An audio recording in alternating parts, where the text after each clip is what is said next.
if we're going to make a difference to the world, then people have to care. And people have to care if they feel some emotional relationship to the natural world. So I'm here at the Massingham Heath Project, and there's two artists from the Society of Wildlife Artists. There's Amie Haslam and Bryn. So what are you doing here? Well, we're painting at the moment, we're painting something called a clustered bellflower, which is quite a rarity, and it's an extraordinary looking thing. I was here about 3 or 4 weeks ago, and we had such a dry spring that the poor thing was way behind in terms of flowering, and we've come back again as now it's in full flower. Now we've had some rain. Now we've had some rain, exactly. It should be a bit taller than this, but actually it's still looking good now. And astonishing cluster. Yeah, one of the problems actually is trying not to stand on the things when you're trying to. Be quite ironic. You've got this quite rare plant and you've painted and then find you've trodden on one. So we try not to do that. Yeah. But it's an amazing colour. I was talking to Amie about this earlier. That purple is a really tricky one to match. Such an intense colour. It's very intense, yeah. And there's a bit of a sheen on the petals as well, which catches the light, and it's quite complicated. It's like a lot of these things, the more you look at them, the more you see, and the harder it gets. But anyway, I spend a lot of time painting birds, so this should be easy because at least the flowers stay in one place. Still. They don't rush about. So Absolutely. So this should be a busman's holiday for me. So what's the aim of the SWLA project, Society of Wildlife Artists? Well, the society itself has been running for, I don't know, we had our 50th anniversary not very long ago. So we've been going for quite some time. It's art inspired by the natural world. Our exhibition at the Mall every year, the Mall Galleries in London, is called The Natural Eye. And we're very much about encouraging people to go out and look at nature and be inspired and to work direct from nature. Don't necessarily have to do all your work sitting in the field in the pouring rain, but you have to have that original connection to something, the thing that makes you excited about what you see, and try and get that down on paper or on. It's three-dimensional work as well. We have sculptors, we have all sorts of people. Printmakers, exactly. Yeah. But this project is. Every so often we manage to arrange these field projects. We get a bunch of us artists together from the society, and we'll go and paint for a week on a residency. And we've just done one of those last month. It was 16. Was it 16? I think. 18. 18 artists. I think, yeah. And it's amazing. And we got 18 different pairs of eyes looking at sort of the same thing, but all coming up with something different. And the other useful byproduct of that is that we found a lot of quite rare bits and pieces. We found a butterfly that hadn't been seen here for, how long was it? Yeah, the dingy skipper. Hadn't been seen here for, several years. I mean, I can't remember exactly. And that wouldn't have happened if it wasn't for us, because we're all a bit obsessed about it, you know, we're all rather kind of very slightly nerdy about it really, but I think in a good way.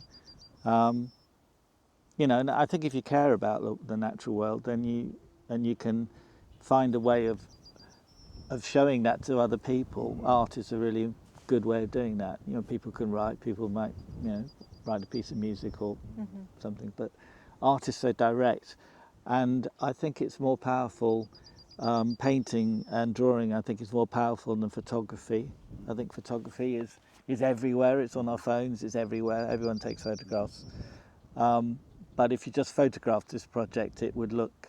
I don't think it would have the impact that painting and drawing does. So the exhibition in the barn was a few weeks ago. I thought was fabulous, and also it was just amazing the number of people that came. Yes. It's all, you know, quite a few people came from afar, but it seemed the whole village came out. And very well supported. Yes. I think it's such a great idea to recreate a bit of habitat that was here. I mean, my understanding of it is that during the Second World War, there was this Dig for Britain thing going on where people were growing vegetables and crops and things on land that was previously used for farming or was just considered wasteland, and a lot of heathland got destroyed and it never got put back. There's a whitethroat over there, just in that bracken bush over there. See the bird watcher, I can't stop myself. Yeah, and the idea of putting all this back is amazing, and they're doing that in lots of different ways. They're putting herbivores on the land to knock back. Well, that's what the ponies are for, isn't it, Amy? Grazing animals. The grazing animals, yeah, to knock back the bracken and the stuff that's encroaching on the heath. And it's a little bit like the Net Project down in Sussex, the same sort of idea. And it seems to be having results, and you can see it here. These plants are recovering. It is fabulous. Yeah. And I know from speaking to people in other projects, I know for the New Forest, the SWA went down there. That completely changed the atmosphere and the relationships with the foresters. And they were just extremely positive. Yes. That was a while ago. Fundamental to the future of the conservation of the site. Yeah.